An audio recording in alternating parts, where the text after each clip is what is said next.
Good afternoon and welcome to Weekend at 1. My name is Yano Fula. We'll join you with the very latest stories, including that update on the teachers' strike. Welcome to the program. Now, the nationwide teachers' strike has been called off, and the teachers' union has directed that its teachers to report back to work on Monday, the 5th of October. Nonetheless, the Kenya National Union of Teachers warned that the strike has only been suspended for 90 days to give room for further negotiations with the Teachers Service Commission on implementation of the 50 to 60% pay increment, failure to which, upon the lapsing of the 90-day period, the teachers will go back on strike. The decision came after a series of crisis meetings by the teachers' unions following a court order suspending the strike for 90 days. Calling off the strike, the Kenya National Union of Teachers Secretary General Wilson Sosion says that they have taken the path to abide by the law and respect court orders. Natas cried foul, saying that TSC acted in bad faith in withholding teachers' September pay despite the court ruling that no teacher should be victimized and their salaries paid in full. The teachers' union claimed TSC is blatantly defying court orders, from rejecting to implement the 50 to 60% pay rise to withholding the pay. NAT has, however, successfully blocked TSC from hiring 70,000 teachers on contract basis to replace the striking teachers. Here is part of that press conference address by Secretary General Wilson Sosion and Chairman Muzonzili.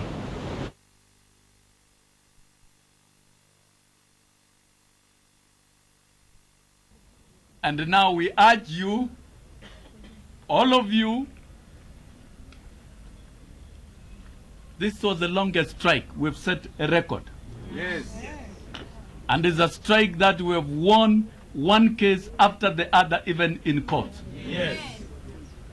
As you go back to class, we will pitch tent inside the corridors of justice to ensure that you don't lose the 50-60% and your rights. Yes. And you are telling government your attitude of can't pay, won't pay will not take you anywhere. Yes. Yes. You pay the teachers. In fact, if they paid today, all cases will collapse and we sign a CBA, and there will be a peaceful and more promising and productive sector. Yes. Now we are asking all our teachers, resume duties promptly on 8 o'clock. And physically, I've been told. Yes. Because we love this country. On Monday, 8 o'clock. And we are now announcing formally that third term commences on the 5th of October. Parents, we are ready for you. You will meet us ready to receive your children in class. And bring your children physically. Yes. Outside that, we are also telling our members and my brother Dr. Kivilu of Kenya National Exam Council, we are now releasing it in invigilation and supervision of national exams. You participate and you also mark the national exams physically. Yes. We want to wish our candidates who will be sitting for national exams, and we will need more time to prepare Form 4s. We'll need more time to prepare Class 8. And Kivilu, if you are patriotic and you want to be respected, readjust the examination timetable. Yes. So that we can effectively conclude the instructional period that is required to prepare our candidates very well. Wazazi, pelekeni watoto wenu shule kuanzia kesho Jumatatu wawe huko kama ni boarding. Wanafunzi, nendeni shule. Waalimu, ndeni mkafanye majukumu yenu, japokuwa mmenyanyaswa, japokuwa mmeonewa na mwajiri Teacher Service Commission ambaye yeye hana imani na mfanyikazi wake anayeitwa mwalimu. tuachieni jukumu hili, tuachieni tung'ang'ane huko katika mahakama. Tunaiambia serikali, katiba hii ni kama jiwe, na nyinyi, wewe serikali na sisi wananchi ni kama nazi, na nazi hata jiwe, katiba ni jiwe. Serikali, heshimu katiba, heshimu mahakama, heshimu sheria, nchi hii iwe na amani.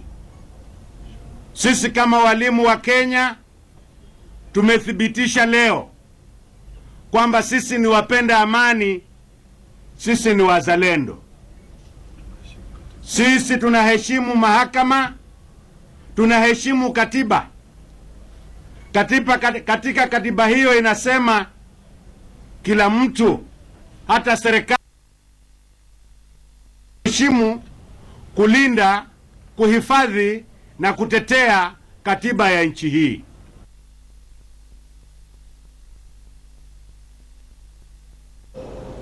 We now want to bring in education analyst Janet Muthoni, who has been following these ongoing events. And Janet, what do you make of this particular directive of not having finally calling off the strike? I think for me it's really a welcome move, given the dilemma that everyone had found themselves in, especially the learners and the parents. And I think we would want the government and everyone to move with speed to ensure that now the term opens and learning resumes normalcy. This is the longest time we've seen the teachers strike in the country, going up to 5 weeks. What kind of effect does it have on the education system and the stakeholders involved, from the parents to teachers and the students themselves? Yeah, and I think it's a wake-up call for everyone, and especially government, to just look at how we can arrest some of these issues. Because yes, as you rightly say, now we are seeing a teacher strike going to 5 weeks, and has not been witnessed before. And of course, you can't underestimate the amount of effect that has on the learners and even on the parents. And especially, we are looking keenly to see the kind of results that the Kenya National Examination Council is going to be posting, because definitely, if you're saying that learners can go untaught for 5 weeks and then the results and the trends resume, just like the trends for last year, then I think everyone will be saying that there's a credibility problem somewhere, or somebody is just manipulating the results to just ensure that they paint a picture as if everything is normal, which is really very dangerous and risky for an education system like ours. And Janet, despite this, the government has maintained that the national examinations will continue. Just a few minutes ago, we had the Union Secretary General asking NEC to actually postpone or readjust the exam timetable. Do you think it is fair for the candidates should this exam go on? No, several things here are about to be balanced, because yes, we know that it's not going to be fair, especially when you're looking at it from the learner's perspective. Just being able to subject someone to an exam and you've not taught them the content thoroughly, then that's going to be extremely unfair. But then on the other hand, we must guard against having the education sector held at ransom by people, by cartels that want to decide when processes stop and when processes start. And I think all of us should for once just support government in terms of saying that we want a stable education sector, because if you can recall, this happens every other year. So and so many of us can relate to this, that every other time is an examination period, children are abandoned and so on and so forth. So we want to have permanent solutions, or we want to paint a picture as though we can have a stable education sector. Because remember, even taxpayers have threatened government, and they've told government we're just unable to continue investing so much in an education sector that is thoroughly run down. So I think there's a statement here that must be sent, and a very strong statement that government is totally in control of the education sector. And Janet, finally, before I let you go, the unions have said that they will call off the strike for at least 90 days. Within this period, what would you like to see handled differently when it comes to this matter? No, I think it's just fair for everyone to be listened to.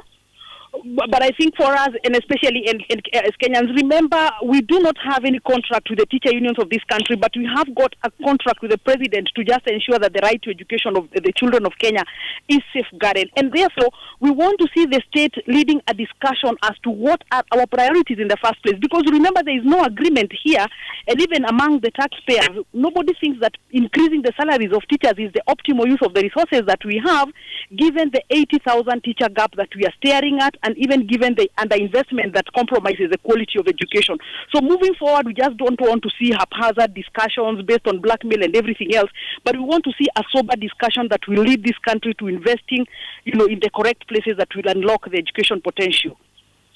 Thank you very much there, Janet Mudhoni, just giving us her take. She is an education specialist, and she says that she hopes that within 90 days, the period there, that dialogue and priorities will be top of the agendas of the stakeholders involved within the education sector in the country. Remember, the teachers' strike had just entered its 5th week, and it has now been called off by the unions. We now want to take another story where 5 men are nursing serious wounds after a stray leopard attacked a village in Kericho County. The animal pounced on the 4 after they tried to flush it out of its coffee plantation hideout. It took the intervention of the Kenya Wildlife Service, who gunned down the animal with 10 shots. Murimi Mwangi with the details.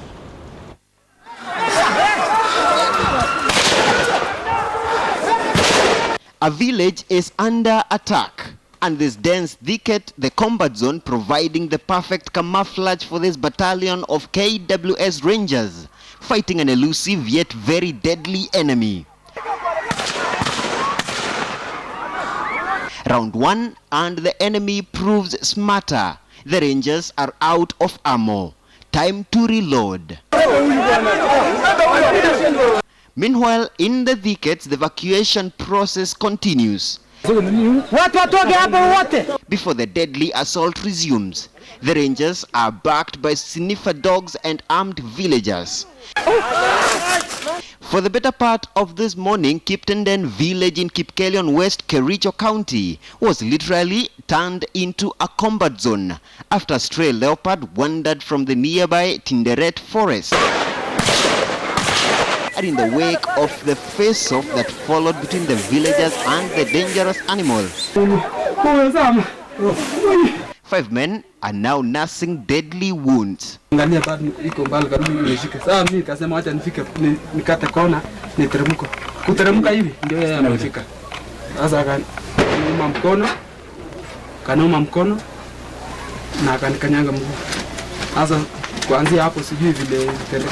KWS Rangers are said to have arrived in the village 5 hours after the animal was first spotted, before embarking on a 3-hour chase to hunt down the canine. That was eventually felled by 10 bullets.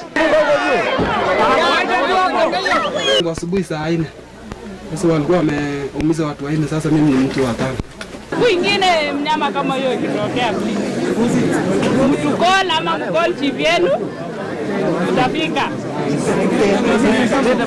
The attack by the leopard, said to be between 6 and 8 years old, is the latest in a string of similar attacks in the area. But KWS officers present pledged to compensate all the 5 victims of the attack. Murimi Mwangi, KTN News, Nairobi. Elsewhere, 7 people were yesterday night killed in a grisly road accident along the Kericho Road at Chipelat Trading Center.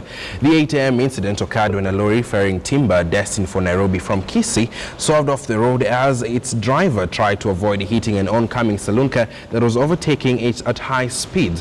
The lorry hit the 7 who died on the spot. Those killed were hawkers who were operating at night along the area. Residents have described the area as a black spot that has claimed several lives for the past 10 years. The driver of the vehicle and his colleague survived the accident. An eyewitness said that the two survived after the impact of the vehicle threw them through windows, and they landed on sacks containing vegetables. 8 people sustained injuries and were rushed to the Kisii Teaching and Referral Hospital, where they are recuperating.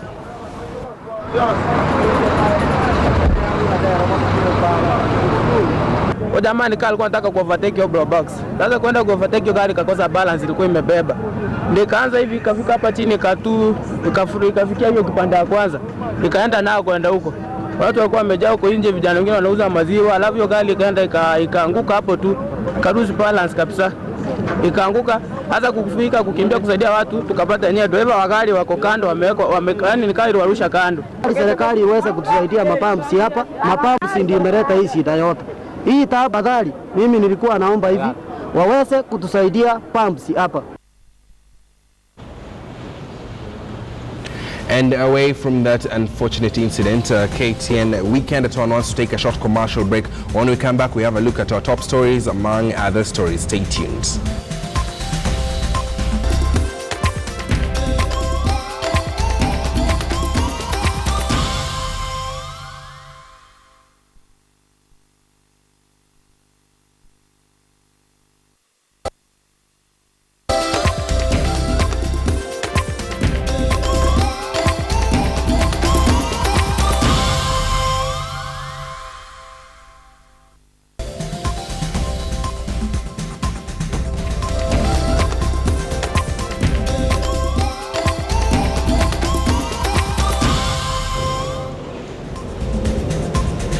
Welcome back to Weekend at 1. Just a reminder, our Twitter handle is at KTN News. Do let us know what is happening around you, and we shall also appreciate your feedback. Now, just a recap of our top story at the moment.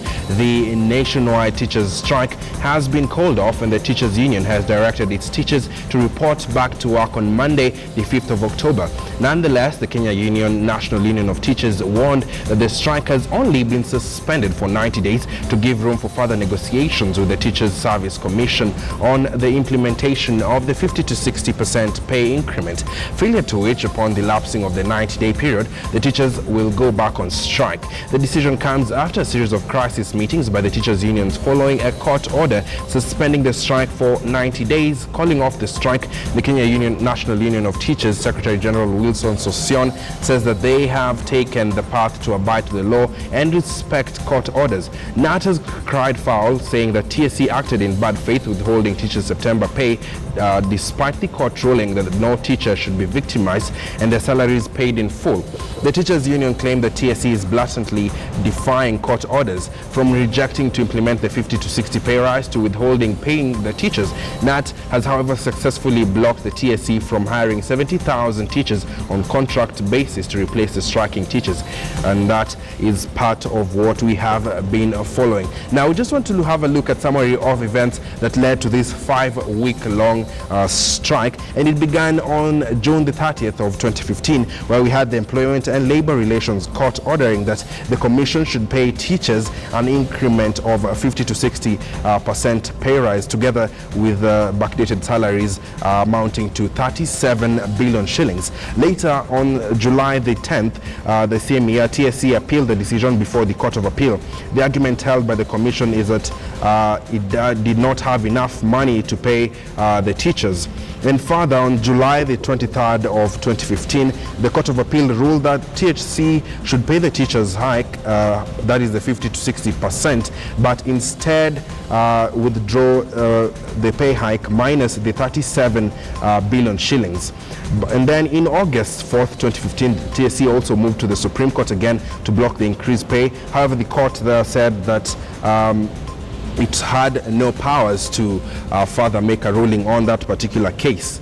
And on September the 3rd, TSC went back to the Labour Court to stop the ongoing strike. The court declared it unprotected. TSC here was protesting that the strike wasn't legal because they had not been issued with a strike notice. Further, on the September 25th, Justice Aboda said that the strike was actually legal, and he further said that it should be called off for 90 days to allow room for arbitration, where the stakeholders were to come up with an arbiter to address this issue. He also ordered the pay for the teachers for the month of September to be granted, and the commission should not prosecute, should not rather punish those who took part in the strike. And on September the 30th, TSC advertised to recruit 70,000 teachers, and as at yesterday, actually the Teacher Service Commission had announced that at least 10,000 people had been recruited towards this, but the commission suffered a blow on the 2nd of October, which was yesterday, when the court actually stopped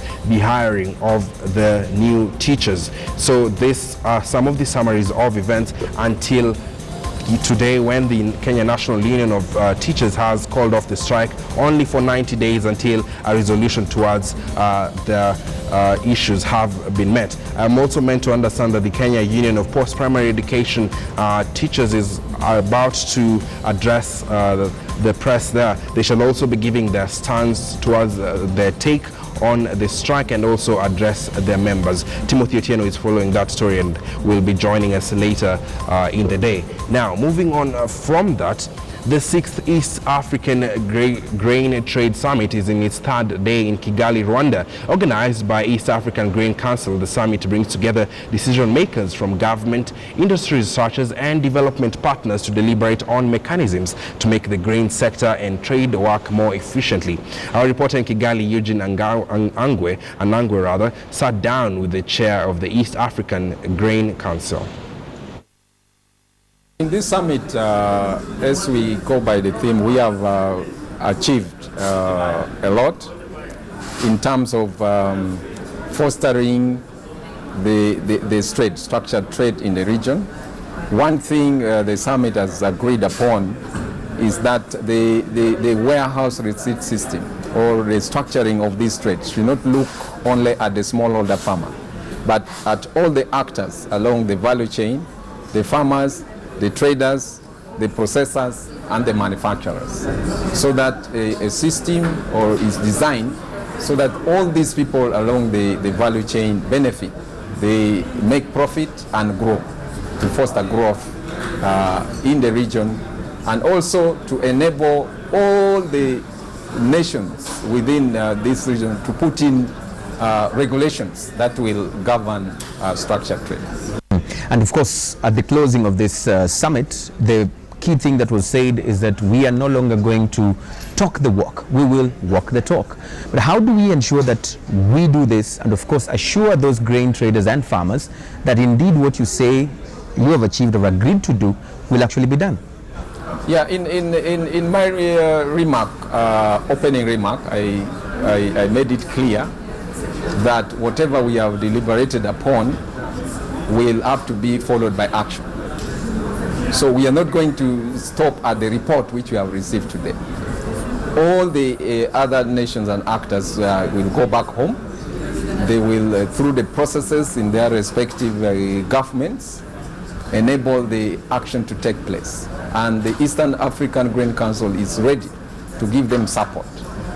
And in that regard, we have already signed with the Western African Grain Network and Southern African Grain Network to follow suit in what we are doing in the East African Grain Council. Mm-hmm. So there will be evaluation at the end of it?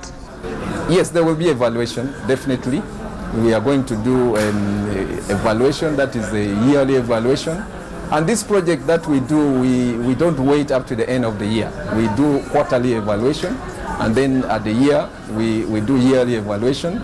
And then you can see that our themes have been changing based on the achievement. This year we are talking of technology, investment, information, policies, and services to enable us promote trade. So this one will be evaluated so that next year we come with a different theme that builds on what we'll have achieved after this conference. At this same summit, we heard that actually East Africa is not really trading within, traders are not trading within the region, and of course calling on others to fully exploit the Common Market Protocol, which allows for free trade and of course establishment of businesses across the region. How do we ensure that we achieve this? People are trading. What came out is that we are doing this trade informally. That's why in this conference the aspect of information is key. so that whatever we are going to trade in is documented. And this trade, when we put in policies, will be formalized. So once we formalize, you will see, it will come out clearly that within East Africa we are trading amongst ourselves. Well, that is it for now. The Weekend at 1 comes to a close right now. But for our viewers on KTN News, do join us at the top of the hour for News Track with the very latest updates. My name is Ian Wafula.